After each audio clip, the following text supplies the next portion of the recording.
Now that we've covered some of the best practices in Excel, let's take a look at how you actually change your format. To start, Excel has several built-in default formats that you can use that you've probably used before. If I hit Alt and then H to go to the Home tab, you'll see this Numbers section.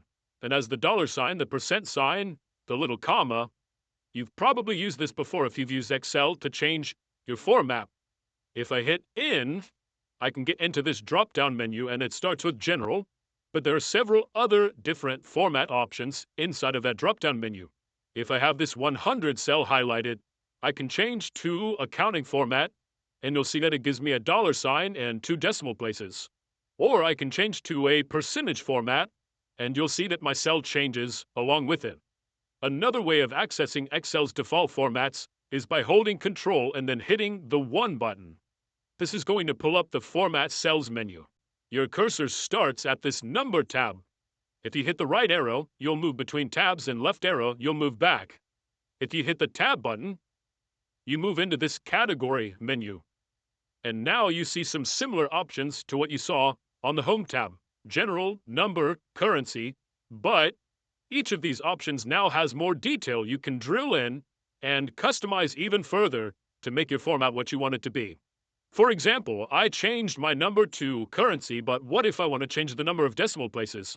If that's the case, you can hit the Tab button, and now I'm in decimal places, so I can arrow down to decrease, arrow up to increase.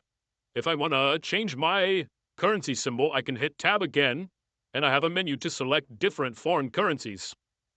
I'll stick with the dollar for now. You can also change the way that your negative numbers are shown.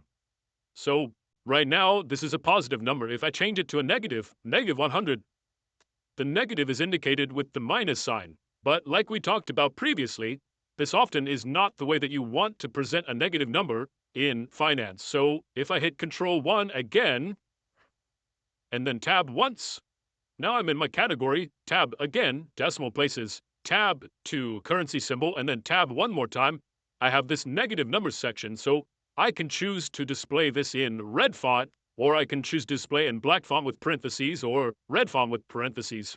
What I want right now is black font with parentheses, so when I hit Enter, you'll see that my format has changed.